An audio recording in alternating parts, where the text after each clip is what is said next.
This week on the Digital Marketing Scoop, we're talking about how to start your blog.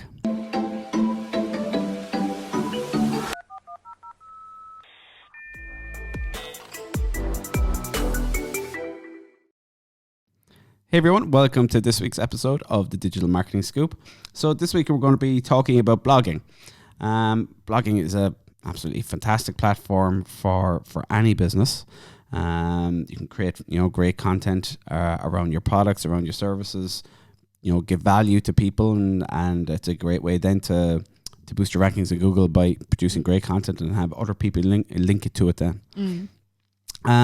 So I suppose the how to choose a topic for your blog is obviously going to be related to your industry. What are you an expert in? What can you give value to people in? What information what written information can you produce, or video information you can produce that's going to give people value, and it's going to help the reputation of your business. Yeah, exactly. And I mean, topics, I know you could probably, if you were getting started with a blog now, like you might think, oh, it's a bit saturated, but actually there's a lot of value that blogging can bring to your company and that you can give to people, especially if you're in a niche. Oh, 100%. Yeah. And if you are in a smaller niche, as you say, then it's going to probably be a lot easier to reach the exact people you want to get in front of. Yeah. So with regards to starting your blog, if you have an existing website already, ideally your blog will be hosted on your existing website, because you want the people who are visiting the blog and people who are linking back to the blog for it all to be taking place on your own domain name. Yeah. So I mean, in the ideal situation, that's where it would be. Now, if you're just starting a blog and nothing else, then you're going to, there's two options you can go. Either what's called self-hosted, which is where you would host it yourself, or using a hosted platform like WordPress. Squarespace is one. There's so many of them out there. Loads, Wix, I don't know if that's a blogging one particularly, but there's so many. If you just did one search for it, there's a lot. There's plenty. So what we would have experience in here is self-hosted WordPress. So that means you would go out and you'd buy your own domain name. So obviously that's step one. Are you using your domain name to brand yourself? Are you using keywords that are related to your blog in the domain name? Are you using your name as your domain name? So that there's lots of different places you can start with that. So if you're creating a specific kind of brand, then obviously that's going to be your domain name. Yeah. And what you might want to be your domain name, you might want to check if it's still available. If it's available. It's been a while now, so it could be good. So if you are buying your domain name, there's loads of places. Let's Host, Namecheap, GoDaddy. They're some of the most well-known ones here. For any .ie ones, I've always used Let's Host. Yeah. So once you've done that, then you need to host your blog somewhere. In-house here, we use a company called Get Flywheel. We find them fantastic for WordPress hosting. WP Engine is another really good one for WordPress hosting. But our experience here, Flywheel, absolutely brilliant, rock solid. Like, their customer service is amazing. Just second to none. Yeah. Like, they are just, I would say Apple level customer service. Like, they're just so good. And also their uptime. One thing you might find with using kind of cheaper hosting options, your site can go down quite a bit. So yeah, definitely some managed kind of WordPress hosting can make a big difference to the user experience in terms of speed as well. Yeah. So I suppose once you've got your domain name and you've got your hosting set up, you probably want to put a bit of a design around your blog. So if you're using WordPress, obviously you can go out and have something custom developed. But if you are not going that route, if you're within a certain budget, Team Forest is a really good place to go to try and get designs, pre-made designs, basically, that you can fill in your logo and fill your content into. As we mentioned, if you're not hosting it yourself, then Squarespace, those types of sites, they'd have lots of different templates. So many built-in themes. I mean, some of the prettier ones will come at a premium, but I mean, if you're investing in it, there's plenty on Squarespace and stuff as well. Yeah, absolutely. So you've got your blog set up, you got your team, you're good to go. where do you start with writing your content? Team effort. Yeah. So I suppose what I would always say is, if you have data already, if you have things like Google Ads data, you're probably going to know potentially what your customers are asking, what information you should help with them with. Another place to look is your FAQ. If you see frequently asked questions coming from customers over and over again, they can be great places to start with topics for your blog posts. Exactly. And like for Google snippets and stuff as well, like they're mad for questions at the moment, especially in the move towards voice search. Yeah. You know, just write the question, write the answer. How to do ABC. Yeah, exactly, yeah.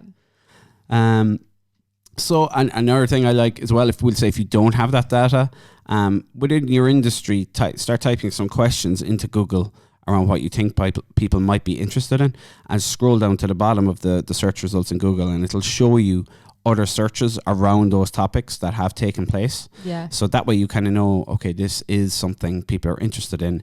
Here's how they're phrasing that search term. Yeah. Okay, this is something I know about. I'm going to create a blog post about this. Yeah. That is such a good place to start as well, because a lot of people start with the keyword planner tool, and kind of more recently it's actually getting better data from Google search engine itself. Yeah.